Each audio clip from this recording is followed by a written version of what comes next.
የአፍሪካ ሀገራት የስካመር መጫወቻ የሆኑት በፊንቴክ ብቻ አይደለም። አንድ ድርጅት የግሉን ፕሮፓጋንዳ የሚያሰራጩለት በጣም ታዋቂ የሆኑ አርቲስቶችን አምጥቶ ፊታችን ላይ ድቅን ያደርግብናል። ለአርቲስቶቹ ካለን ፍቅርና ክብር የካምፓኒው መርህ መቀበል ግዴታችን ይሆናል።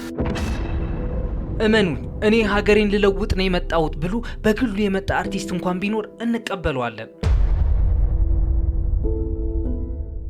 የአፍሮ ቢትስ ሙዚቃ ዓለም አቀፋዊ ማዕበል ከመሆኑ በፊት እዚህ ጋር ኤኮን ነበረ።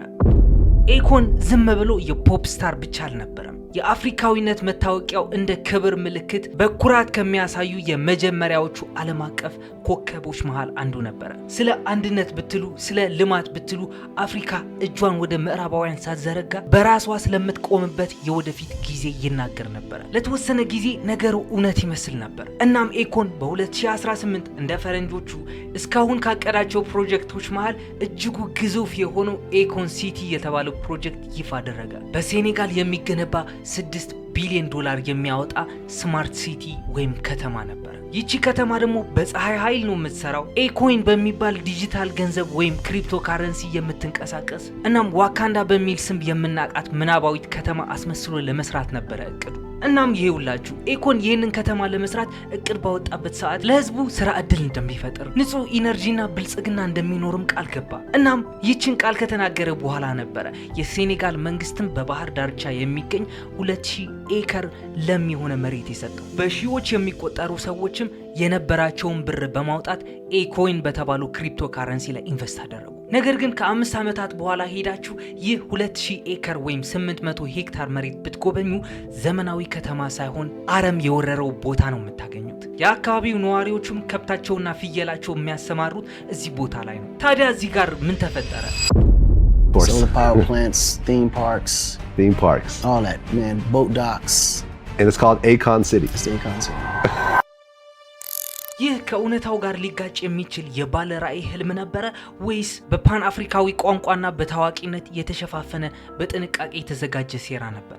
አሁን እዚህ ፓርት ላይ ልብ ብላችሁ እንድታረምጡኝ እፈልጋለሁ። ይህ ቪዲዮ ማየት ሲጀምሩ ሁሌም እንደምንለው ላይክ ብላችሁ መጀመር አለባችሁ። ሰብስክራይብ የምትለዋን በተን ጠቅ አድርጋችሁ የቻናሌ ቤተሰብ ሁኑ። አያችሁ መጀመሪያ ላይ ኤኮን ስንል ኤኮን ችግር እንዳለበት መረዳት ይኖርብናል። ሰዎች ለምን አመኑት የሚለውን ለመረዳት ደግሞ ከዚህ በፊት የነበረው የሥራ ታሪኩን መረዳት ያስፈልጋል። አያችሁ ኤኮን እንደማንኛውም ኢንፍሉዌንሰር ወይም ተጽዕኖ ፈጣሪ አልነበረም። ኤኮን ስር የሰደደ መሰረት ነበሩ። አሜሪካ ውስጥ በሴንት ሉዊስ ከተማ ይወለድ እንጂ እስከ 7 ዓመቱ ያደገበት ቦታ ግን ሴኔጋል ነበር። እናም በ2014 ኤኮን ላይቲንግ አፍሪካ የተባለ ፕሮጀክት ጠነሰሰ። ይህ ደግሞ ህልም ከመሆኑ አንጻር ስታዩት ስኬታማ ህልም ነበር። ፕሮጀክቱ ከ14 በላይ የሚሆኑ የአፍሪካ ሀገራት የፀሐይ ኃይል አቀረበ። 100,000 የሚደርሱ የጎዳና ላይ መብራቶችም ተከለ። እንዲሁም ለ5000 ሰዎችም የሥራ ዕድል ፈጠረ። እስከ 2020 ድረስ ባለው ጊዜም 29 ሚሊዮን አፍሪካውያን በኤኮን አማካኝነት የኤሌክትሪክ አቅርቦት አግኝተዋል። መገናኛ ብዙሃን አሞገሱት፣ የአፍሪካ መንግስታትም ተቀበሉት። ምክንያቱም እሱ ከታች ተነስቶ ወደ ላይ የወጣና የመጣበትን ቦታ ያልረሳ ሰው ነበር። ስለዚህ 2020 ላይ ከባዶ ተነስቼ አዲስ ከተማ ገነባለሁ ሲል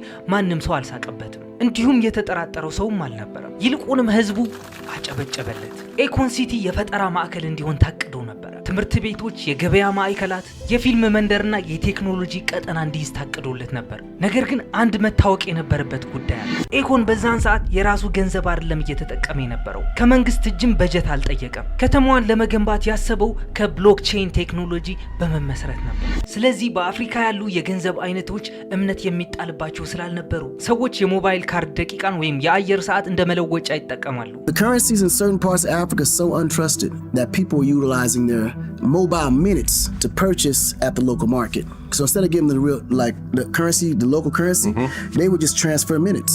So I was like, wait a minute, they're not using money, they're using mobile minutes? And that's what gave me the idea. ኤኮንም በዛን ሰዓት ያሰበው ለምን የዲጂታል ገንዘብ ወይም ክሪፕቶ ካረንሲ አንጠቀምም ብሎ ነበር። ስለዚህ የኤኮይን የተባለው ክሪፕቶ ካረንሲ ቅድመ ሽያጭ ይፋ አደረገ። Akon is better known as a singer, but he is launching an Acoin cryptocurrency, he says, specifically for Africa. ሰው ለሚያበረክታት እያንዳንዷ ዶላር የምስጋና ምልክት ወይም ቶክን ኦፍ አፕሪሺዬሽን ይሰጣቸዋል። ይህ ቶክን ኦፍ አፕሪሺዬሽን ወይም ቲኦኤ የተባለው ደግሞ በኋላ ወደ ኤኮይን ይቀየራል። ይህም በቀላል ቋንቋ ላስረዳችሁ፣ የሆነ ሰዓት ላይ ስልካችሁን ታፕታፕ እያደረጋችሁ ማኒ ሜክ አድርጉ የሚል ዘመቻ መጥቶ ነበር። ያ ታፕታፕ ያደረጋችሁት ብዛት ወደ ቶክን ይቀየራል። ያ ቶክን ደግሞ ወደ ዶላር ይቀየራል ማለት ነው። እናም በ2021 ይህ ኤኮይን የተባለው ክሪፕቶካረንሲ ወደ ገበያ ከወጣ በኋላ 0.58 ሳንቲም እየተሸጠ ነበር። ነገር ግን ከትዕይንቱ በስተጀርባ መሰረቱ እየተናጋ ነበር። ኤኮን ጁሊየስ ሙዋሌ ከተባለ የኬንያ ባለሀብት የ4 ቢሊዮን ዶላር የብድር ዋስትና እንዳለው ገልጾ ነበር። ነገር ግን ሙዋሌ ከዚህ በፊት የሚታወቅበት ጉዳይ ነበር።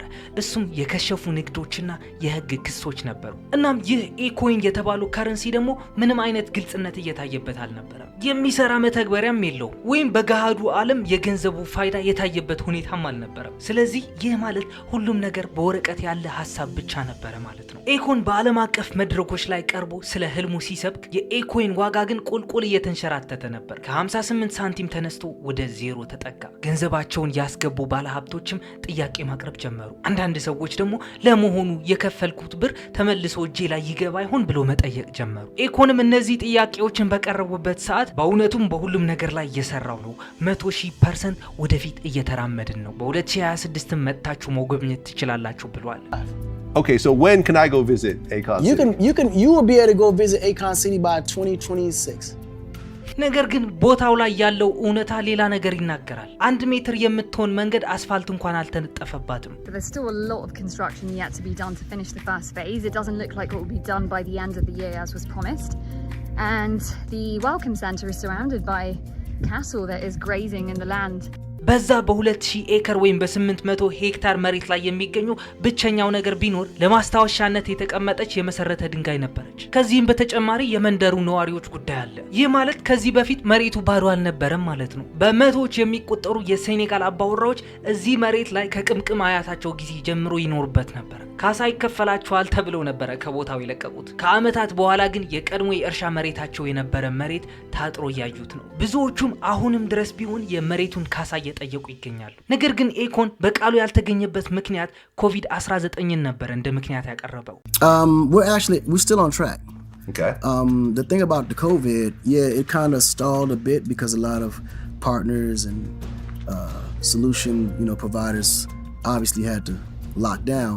እነዛ ሲተቹት የነበሩት ሰዎችም ጠላቶችና የሐሰት ወሬ አናፋሾች ሲል ጠርቷቸዋል። Akon is a con and he has no follow through or have not fulfilled his agreement. Why are they reporting though that it's scrapped and they're taking the land back? It's all propaganda.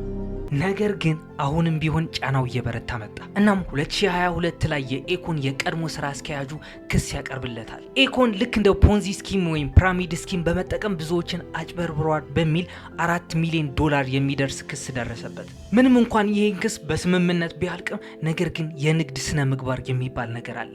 እሱ ላይ ጥቁር የሆነ ምልክት ጥሎበት ነበር ያለፈው። ሰኔ 2024 ደግሞ የሴኔጋል መንግስት ትዕግስቱ ተሟጠጠ። የ2 ሳምንት የመጨረሻ ማስጠንቀቂያ ሰጡት።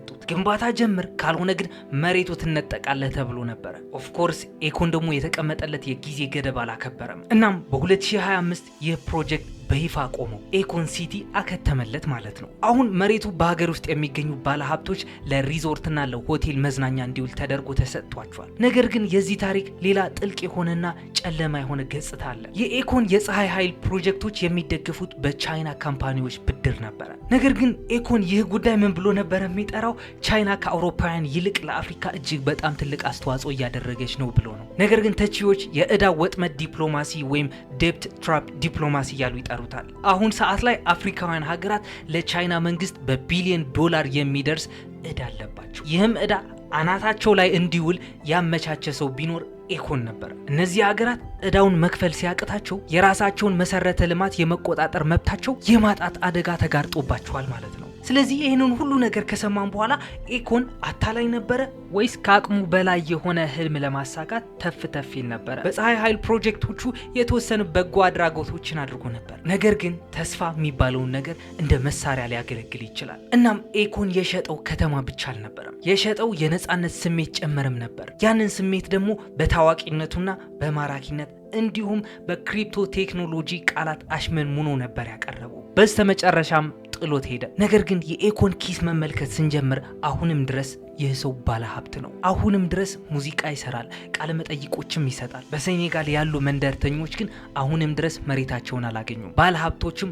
ሙሉ ዘመናቸው የቆጠቡት ብር ሊያገኙ አልቻሉ። የአፍሪካውያንን ህልም ለግሉ የተጠቀመበት የመጀመሪያ ሰው ኤኮን ብቻ አይደለም፣ የመጨረሻውም አይሆንም። አፍሪካ ለልማት ድራማ ወይም ዴቨሎፕመንት ቲያትር ለሚባለው ማለትም ለታላላቅ ቃሎች፣ ለሚያብረቀርቁ ማስታወቂያዎች እንዲሁም ምንም አይነት ተጠያቂነት ለሌለበት ተግባር መጫወቻ ሜዳ ሆናለች። ስለዚህ በሚቀጥለው ጊዜ አንድ ሰው ሀገሬን ለማዳን መጣው ሲል የሚቀጥለውን ጥያቄ መጠየቅ መቻል አለብን። ይህ ነገር በትክክል ለማን ነው እየገነባው ያለው ብለን።